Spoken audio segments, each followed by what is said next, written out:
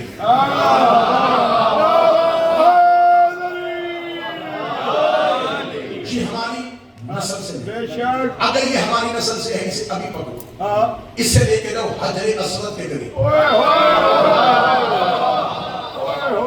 مکہ کے نوجوانوں نے اس کو گھیرے میں لیا، لے کے حجر اسود کے قریب۔ جیسے یہ حجر اسود کے قریب گیا، نوجوانوں کو وہ پتھر نظر آ رہا، امیہ کو وہ چمکارتا ہوا شیر نظر آ رہا، جو اپنا منہ کھول کے اپنے پنجے اسی طرف کر رہا۔ یہ ڈرتا ہوا چلتا تھا پیچھے سے کا خبر تھا، مجھے اس کے قریب نہ لے جانا، یہ مجھے کھا جائے، یہ میں خون خار شیر ہے۔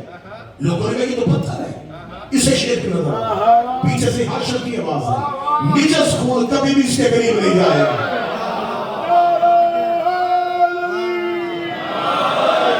اس کی رگوں میں نجس یہ وہاں سے پلٹتا ہے، پھر شام جاتا ہے، شام جا کے اس کے ہاں ایک بیٹا ہوتا ہے جس کا نام ہے حرب کے ہاں ایک بیٹا ہوتا ہے جس کا نام ہے سخر۔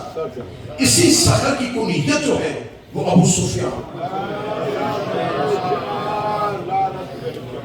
میں آپ کا وقت آیا تو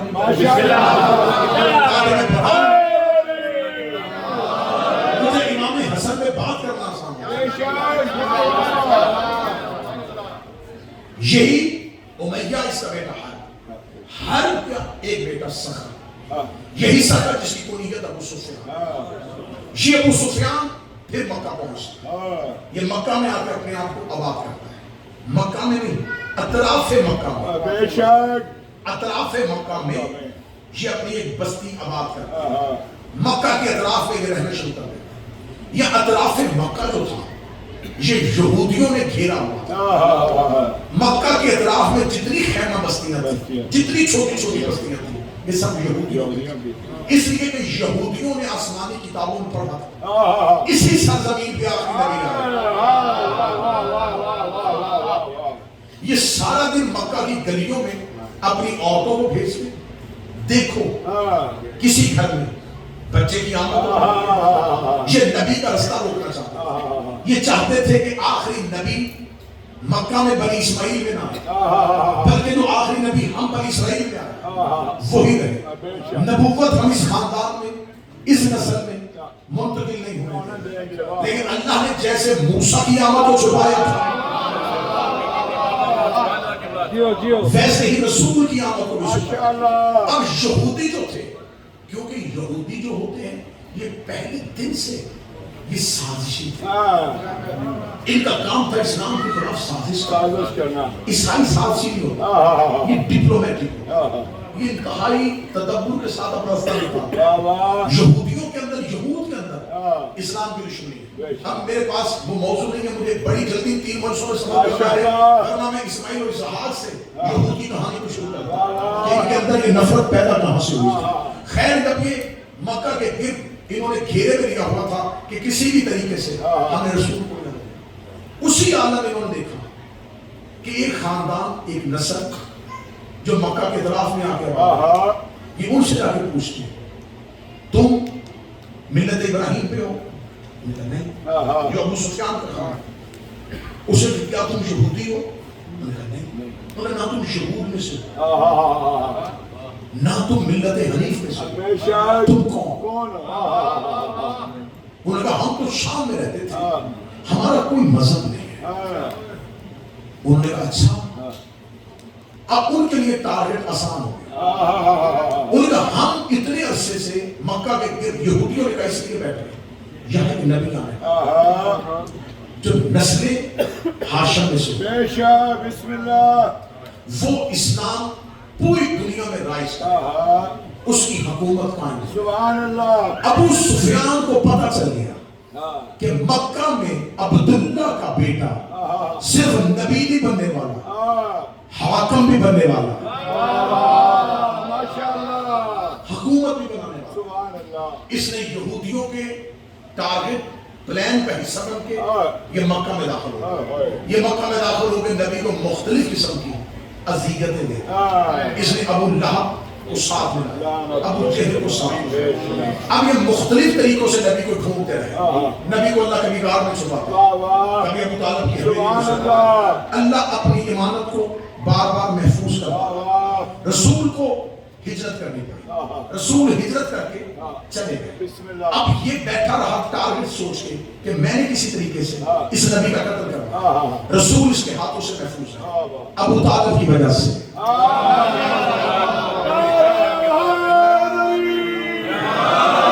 بالکل خاموش ہو کے تاریخ سنی. رسالت امام مکہ سے ہجرت کر کے مدینہ چلے گئے. مدینہ جا کے رسول نے اسلام کا سکہ بنوایا. رسول ایک بھرپور لشکر لے کے دوبارہ مکہ میں داخل. سبحان اللہ. جب رسول مکہ میں داخل ہوئے, اسے کہا جاتا ہے تاریخ اسلام میں, ہسٹری آف اسلام میں, فتح مکہ. رسول مکہ کے باہر جا کے بیٹھ گئے. خود رات ہو گئی تھی. رسول نے رات کے اندھیرے میں ہم نے مکہ میں نکلا. مکہ کے باہر کیا, مکہ کے باہر رسول کا لشکر اتنا وسیع تھا کہ جو گھوڑوں کے کان ہوتے, مدینے کے لوگوں نے سمجھا کوئی کھجوروں کا باغ ہے.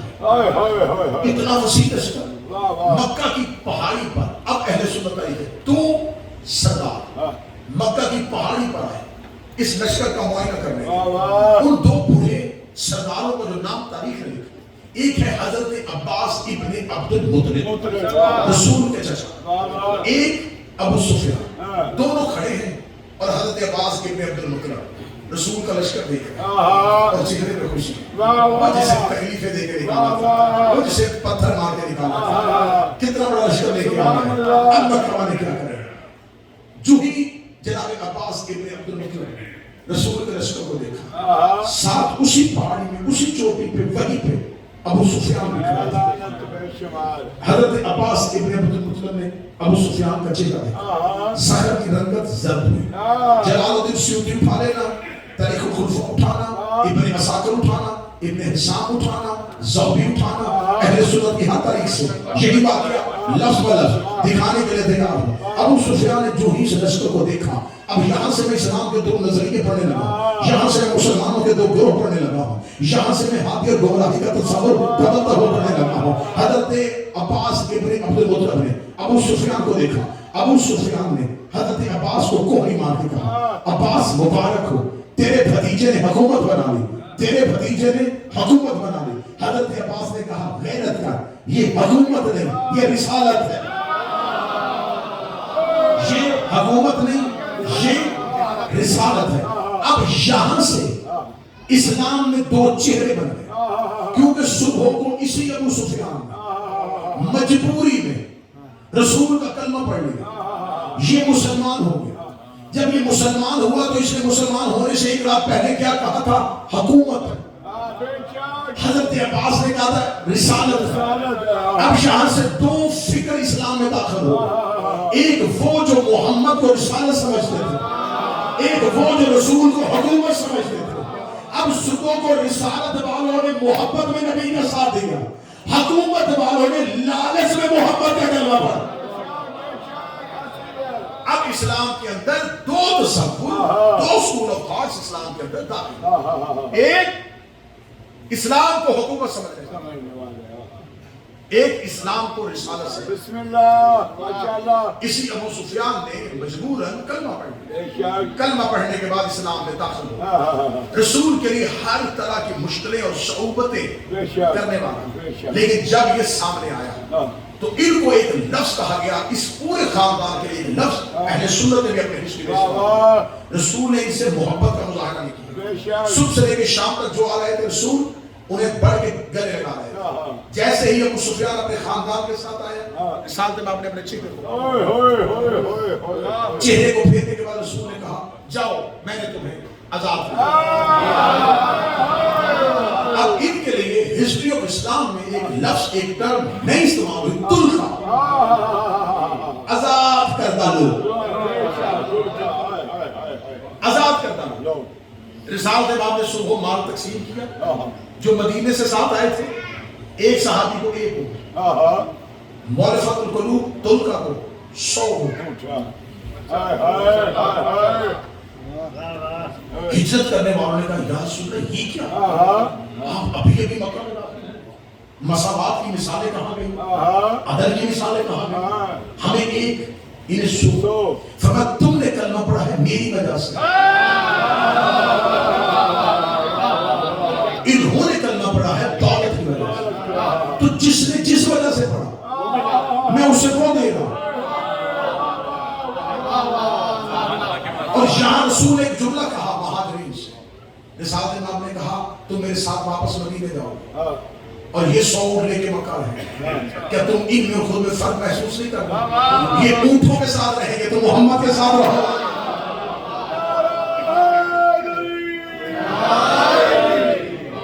اب جب تک آپ اس تصورات کو نہیں سمجھیں، اسلام کی اس ہسٹری کو نہیں پڑھیں، آپ کو امام حسن اور امام حسین کا کردار سمجھنے نہیں.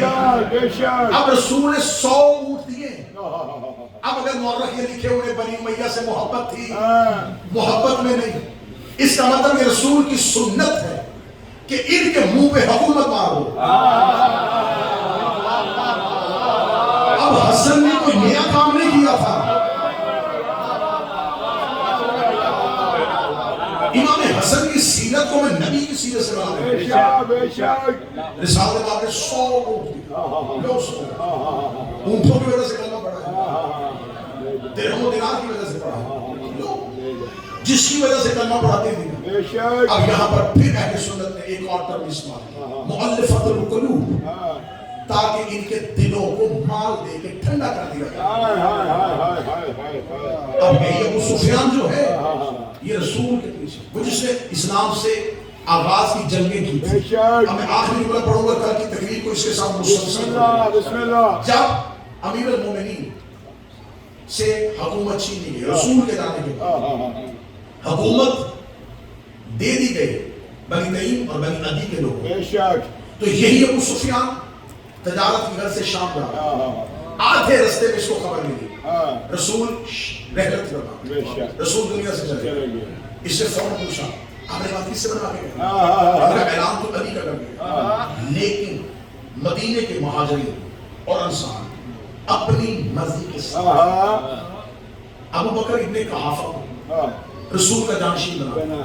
اس نے وہیں سے اپنے گھوڑے کو واپس کیا، سیدھا مدینے پہنچا. اب یہ بات اگر آپ میں شیعہ میں دل پڑھ رہا ہوں، خدا کی قسم نہیں، یہ میں اہل سنت کی کتابوں کی چھوٹی کتابیں نہیں، جہاں سے انہوں نے ہسٹری شروع کی، ان کے پہلے ہسٹورین سے لے کے یہی باتیں ان کی ہسٹری میں ثابت. ابو سفیان واپس کرنا مدینہ پہنچا، ہاتھتا ہوا، کانپتا ہوا، غصے میں شراب ہوا، پسینے میں ڈوبا ہوا، سیدھا کے حضرت عباس ابن عبد المطلب کے گھر جا کہنے لگا عباس میں مدینے میں نہیں تھا، تو تھا، تیرے ہوتے ہوئے جانشین محمد، یہ چھوٹے قبیلوں کے لوگ، یہ چھوٹے خاندانوں کے لوگ، یہ بڑی دیور بنی عدی کے لوگ، یہ مسلمانوں کے حاکم بن گئے. کہاں تھا علی؟ کیوں نہیں علی نے اپنے حق میں اعتبار؟ جناب عباس ابن عبد المطلب نے ابو سفیان کا رخ دیکھا، چہرہ دیکھا، فرمایا لوگوں نے بھی کا ساتھ نہیں دیا. ابو سفیان نے کہا کیوں؟ مدینے کے مہاجر اور نساء ان کے ہاتھوں میں بک چکے تھے. یہ نبی کی زندگی میں یہ تمام میٹنگز کر چکے تھے کہ ہمیں کسی صورت میں خلافت علی کے پاس نہیں جانے لگے. ابو سفیان نے کہا اٹھ عباس، علی میری بات نہیں مانے، بولی کا چچا تو علی سے جا کے میری طرف سے کہے، میں ابو سفیان کہا تو صرف ایک اکیلا اٹھ میرے ساتھ مسجد میں، صرف تمہیں اتنا کہنا خلافت میرا حق ہے. بس یہ لفظ علی کہہ دے اور علی خاموش ہو. پھر تلواریں جانے، ابو سفیان جانے اور یہ جانے.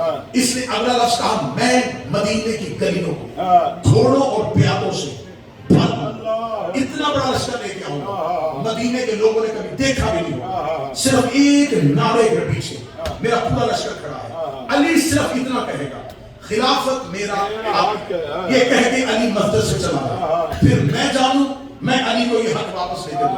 حضرت عباس ابو سفیان کے ساتھ چلے. امیر المومنین مسجد میں بیٹھے ہوئے، پیچھے ابھی عباس کھڑے ہوئے. حضرت عباس مولا علی کے سامنے ہے. امیر المومنین قرآن لکھ رہے تھے، پڑھ نہیں رہے تھے.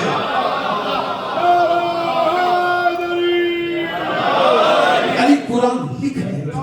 یہ سامنے آ حضرت عباس علی علی وہ پیچھے ابو سفیان یہ کہتا ہے آپ صرف اتنا کہیں خلافت میرا حق ہے. یہ کہتا پھر علی خاموش ہوتا. میں علی کو یہ تخت، یہ منبر، یہ خلافت، یہ حکومت واپس لے کے دوں. عباس ابن عبد المطلب بول رہے ہیں، علی لکھ رہے ہیں. حضرت عباس ابن عبد المطلب اب چہرہ علی دیکھ رہے ہیں. علی جواب دے گا، علی لکھتے جا.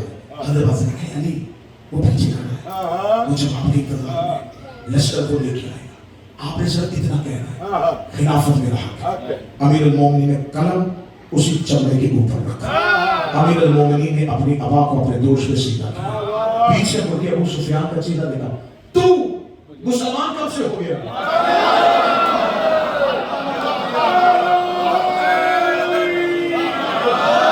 یہ لفظ میں کتاب سے نہ ثابت کروں، میں گردن کٹواؤں گا، میں زبان کاٹ کے پھینک دوں گا. یہ جملہ علی کا ہے. الفت تو مسلمان کب سے ہو گیا؟ تو کہہ رہے ہیں اگلا لفظ سونے کا قلم ہو میں کعبے کی پیشانی پہ لکھوں. علی فرماتا تو مجھے وہ پانی پلا رہا ہے جو بڑا گندلا ہے.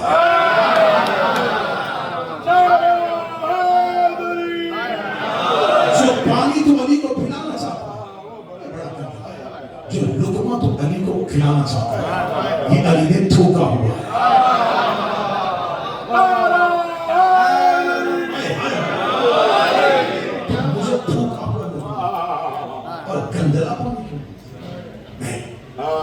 یہ ہے علی کی حکمت. علی نے بتا دیا تو کون ہے وہاں. اب اس نے بے شک کلمہ پڑھا تھا، اسلام لایا تھا، لیکن میں کیا کروں، میرے امام کا نام علی ہے. علی میری مجبوری ہے، علی میرا عشق ہے.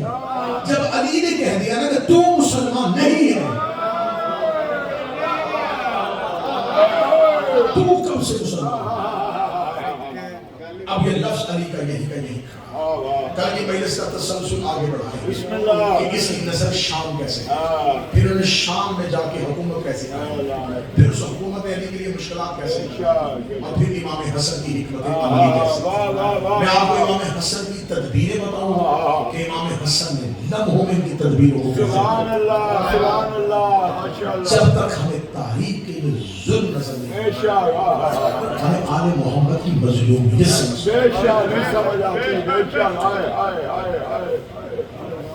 کاش کاش ممبر سے پڑھا جائے کہ علی کو کتنا اکیلا کیا گیا.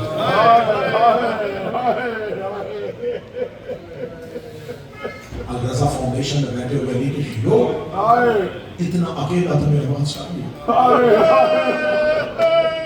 مسجد کوفہ کی دیوار کے ساتھ بیٹھ جاتے، دیوار کے ساتھ اپنا سر مار کے علی کہتے کاش علی یہ دن نہ دیکھتا. سامنے بیٹھے ہوئے صحابہ کہتے یا علی کون سا دن؟ علی دیکھیں گا کہ میں علی نے اپنی زندگی میں یہ دن بھی دیکھ لیا کہ میرا نام ہندا کے بیٹے کے ساتھ لے کے جا رہا، میرا تکابر معاویہ کے ساتھ کیا گیا. کہاں وہ گندگی کا ڈھیر، کہاں میں مظہر پر دیا. بدبخت دنیا نے علی کا تکابر کس سے کروایا؟ نجس اور آوارہ ماؤں کے بیٹوں کو علی کے سامنے لا کے کھڑا کیا. کہاں علی قوت پروردگار، راز الہی، ناصر الانبیاء، امیر المومنین سینے پہ ہاتھ مارے.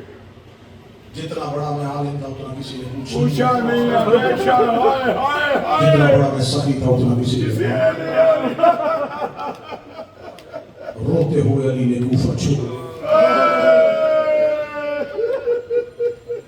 میرا اللہ تمہیں کوفہ لے کے آج بھی کوفے کی فضاؤں میں تمہیں اداسی نظر آئی. میں جب بھی کوفہ گیا ہوں میں کربلا سے زیادہ کوفے جا کے روتا ہوں. کربلا میں صرف چند گھنٹوں میں آل محمد پہ ظلم ہو، کوفہ میں ہر رات علی ہو گیا. آج بھی کوفے کی فضاؤں میں علی کی چیخوں کی آواز ہے. امیر المومنین نے 18 رمضان 40 ہجری کو اپنی آخری تقریر میں کہا تھا کوفے والوں کیا میں نے آج تک کبھی کسی یتیم کو سلایا؟ کوفہ کی مسجد سے آوازیں نہیں آتی. علی لوگ کہتے ہیں پھر میرے بعد کسی یتیم کو سلانا. اس سے اگلا جملہ تمہارے بستر پہ رونے کے لیے کافی ہے. علی لوگ کہتے ہیں کوفے والو میں نے آج تک تمہاری کسی بیٹی کو رلایا تو کوفہ کے لوگوں کی آواز ہے یا علی آپ نے ہم سے زیادہ ہماری بیٹیوں کا خیال کیا.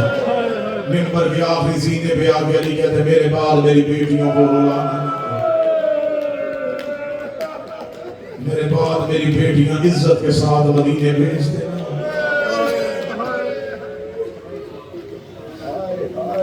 جناب سید الساجدین شام سے واپس مدینے آئے. جب سجاد واپس مدینہ آئے میں کوفے نے پوچھا مولا سب سے زیادہ مصیبت کہاں آئی؟ فرمایا شام میں. اس کا مولا سب سے زیادہ تکلیف کہاں ہوئی؟ فرمایا کوفے میں. میں لفظ پڑھنے لگا ہوں ہائی کہنا. اس کا مولا سب سے زیادہ مصیبت؟ فرمایا شام. مولا سب سے زیادہ تکلیف؟ فرمایا کوفہ. اس کا مصیبت شام میں آئی تکلیف کوفہ میں کیوں ہوئی؟ سجاد لوگ کہ شام والیوں کو نہیں پتا تھا کہ زینب کون ہے. کوفہ کی ان عورتوں نے زینب کو مارا ہے جو زینب سے قرآن پڑھتی رہی. شام والیوں نے باغی کی بہن سمجھ کے مارا ہے. کوفے والیوں نے علی کی بیٹی سمجھ کے.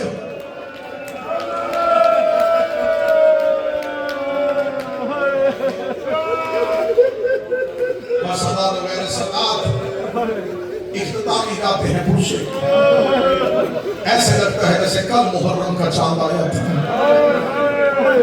حسین کی غم کا موسم بڑی جلدی سے گزر جائے. یہ وقت غم ہے جس کا ہم انتظار کرتے ہیں. یہ وقت رونا ہے جس کے لیے میری قوم خرچہ کرتی ہے. لوگ اتنا اپنی خوشیوں پہ خرچہ نہیں کرتے جتنا یہ حسین کے رونے پہ کرتے. بس صدات و غیر صدات مجھے آج پڑھنی ہے واپسی. علی کی بیٹی واپس کیسے آئی؟ مجھ سے نہیں پڑھا جاتا شام کا بازار. جو کچھ کتابوں میں لکھا ہے اگر منبر سے پڑھ دیا جائے مجمع سے بندے نہیں جنازے اٹھے. لوگ کہتے ہیں سخت مصائب نہ پڑھا کریں. مصائب ہے ہی سخت. عائشہ بھائی میں ایک جملہ کہتا ہوں جس سجاد نے اکبر کی موت برداشت کر لی تھی کچھ تو شام میں ہوا ہے جو اس کا جگر پھٹ گیا ہے. جس نے بابا کی موت برداشت کر لی جس نے چچا عباس کی موت برداشت کر لی ہے. ہم تمہارے گھر سے پڑھتے ہیں کہ صرف پتھروں کی بارش شروع ہوئی ہے. مولا سجاد کہتے ہیں پتھروں کی بارش نہیں شام کی کمینی عورتوں نے کپڑوں کو آگ لگا کے علی کی بیٹیوں میں پھینکا ہے. انہوں نے کھولتا ہوا پانی علی کی بیٹیوں میں پھینکا ہے. سجاد کہتے ہیں بازار شام عبور کیا دیوار کے ساتھ لگ کے کھڑی ہوئی علی کی بہو بیٹیاں. سجاد کہتے ہیں میں پہچان ہی نہیں سکا ان میں اکبر کی ماں کون ہے ان میں اصغر کی ماں کون.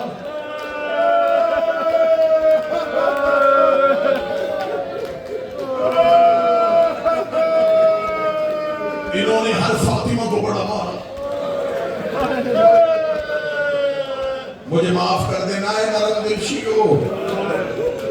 انہوں نے جتنا عباس کو مارا اتنا سکینہ کو مارا. جس نے ہائے نہیں کی زینب تیری ہائے کی ہمت دے جو سکینہ کی غربت پھر ہو سکے. چل میں بی بی کا ہی مصائب پڑھ دیتا ہوں ایک لمحے کے لیے. سوچ جس کے گھر میں بچی ہے اپنی 4 سال کی بچی کو ذہن میں رکھنا اور پھر میرا مصائب کا جملہ سننا کہ آج تک کسی نے 4 سال کی بچی دیواروں کے سہارے پہ چلتی دیکھی ہے. حسین کی 4 سال کی بیٹی دیواروں کے سہارے لے کے چلتی تھی. تیرا بی بی کے لیے بلند نہ ہوا تو میں بی بی سکینہ کا آخری بیت پڑھ دیتا ہوں. آخری رات کی حسین کی بیٹی سکینہ کی سجاد کی گود میں آ کے سکینہ بیٹھی اپنے قیدی ہاتھوں سے سجاد کا چہرہ پکڑا. سجاد کی داڑھی چومتے تھے. سجاد تو باپے کے بعد میرا باپ بھی ہے. سجاد جیسے بیٹیاں باپ کو درد سناتی ہے. آج میرا جی چاہتا میں بیٹی بنوں تو باپ بن جائے. میں تھوڑی دیر کے لیے تجھے اپنا درد سنو. میں حسین ہوں تو سکینہ ہے.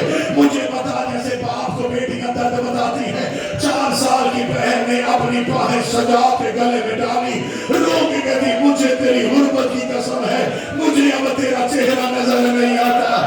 سجاد میری آنکھیں پھٹ گئی ہیں, سجاد انہوں نے مجھے اتنا مارا ہے, سجاد میری آنکھوں کا لہو جم گیا ہے, سجاد اب مجھے تیرا چہرہ نظر.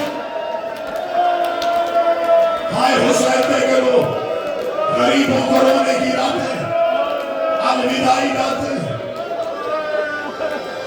رو کے کہتی سجاد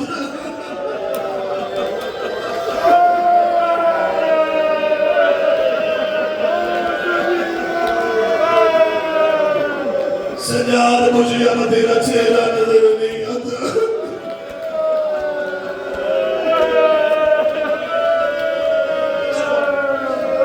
یہی بی بی کے منشاء تو اسی بی بی کے غصہ پڑھ دے. اس شہزادی کو بڑا مارا گیا, اسے کبھی گھوڑوں کے ساتھ اڑایا گیا, کبھی اونٹوں کے ساتھ اڑایا گیا.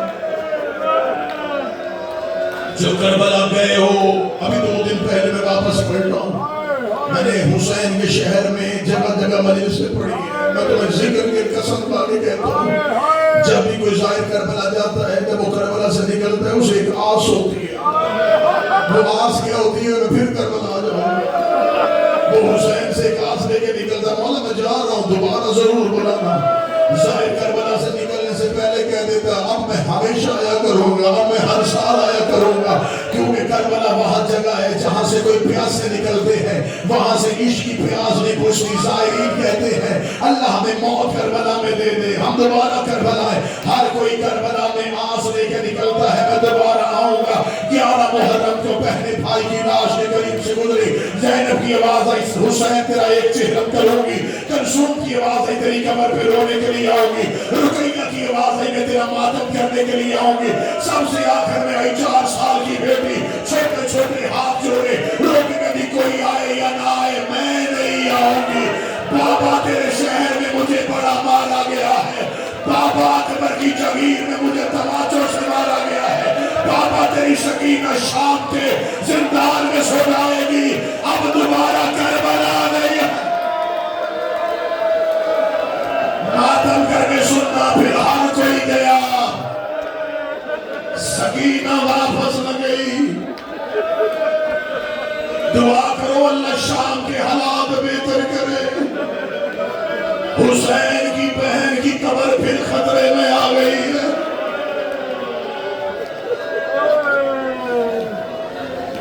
بس ادا تو کرے سدا, بولو بیٹیوں کے باپ بیٹھے, بڑی مشکل سے سکینہ نے یہ راتیں گزاری. اس ملاؤں کے دربار میں آئی, اس کمینے نے اپنے تخت کے پیچھے حسین کی بیٹی کھڑی تھی. اسے کا تیرا نام کیا ہے؟ شہزادی بولی, آواز نہ آئی.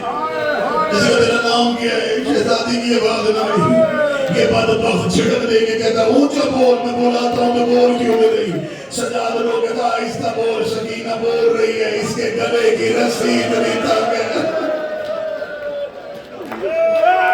مولا سجاد نے گلے کی رسی کھولی, سکینہ زہرا بن کے بولنا شروع ہوئی. سکینہ نے اللہ کی حمد بیان کی, اپنے دادا علی کی ولایت پڑھنی شروع کی, اپنے بابے کی مظلومیت پڑھنی شروع کی. شام کے دربار میں سحر طاری ہو گیا. لوگوں نے 4 سال کی بطول کو پہلی بار اتنی فصاحت و بلاغت سے بولتے ہوئے سنا. سجاد کہہ رہے تھے, مرحبا فاطمہ, مرحبا میری سکینہ, تو ایسے بول رہی ہے جیسے مدینے میں دادی زہرا بولی تھی. سادات ہر کوئی سکینہ کو مرحبا کہہ رہے تھے. میں غلط پڑھوں, مجھے غازی معاف نہ کرے. تیرے رونے کے لیے میں جملہ پڑھنے لگا ہوں. یہ پچھلی کرسی سے ایک ملعون اٹھا, یزید کے سامنے آیا, آگے جتنی دولت کہتا ہے میں دینے کے لیے تیار ہوں, یہ بچی مجھے کلیزی میں دے دے. اس نے سکینہ کی طرف اشارہ کیا, یا عباس کا سر کانپنا شروع ہوا. سجاد کی آواز آئی, غیرت کر, مجھے محمد رہنے دے, علی بننے پہ مجبور.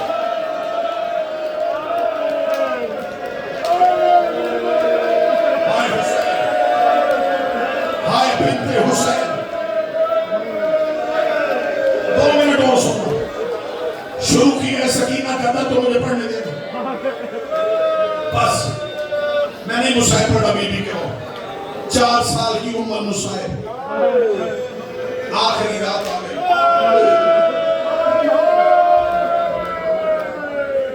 وہاں گئی جہاں سجاد بیٹھا. سجاد کے بعد کیا کہتی سجاد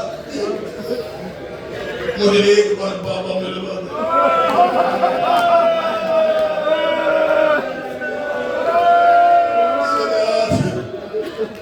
مجھے اب سانس نہیں آ رہی.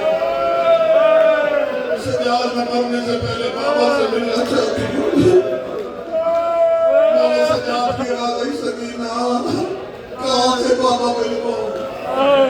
رونے کے لیے کئی راتیں گزر گئی ہیں میں نے بابا نہیں دیکھا. سجاد کچھ کر مجھے بابا ملوا. مولا سجاد زندان کی دیوار کے ساتھ آئے. سجاد نے دروازے سے دیکھ کے کہا بات تو اولاد والا نہیں ہے, تیری کوئی اولاد نہیں ہے. کہتا ہے میری اولاد. مولا سجاد کہتے غیرت کر, میری بہن بابا کا سر مانگ رہی ہے, تھوڑی دیر کے لیے بابا کا سر زندان میں بھیج. یہ کہتا تیری بہن بہت روتی ہے. اگلا جملہ ایسے سننا جیسے شیعہ کو سننا چاہیے. جب اسے کہا تیری بہن بہت روتی ہے, سجاد لوگ کہتا اب نہیں روئے گی.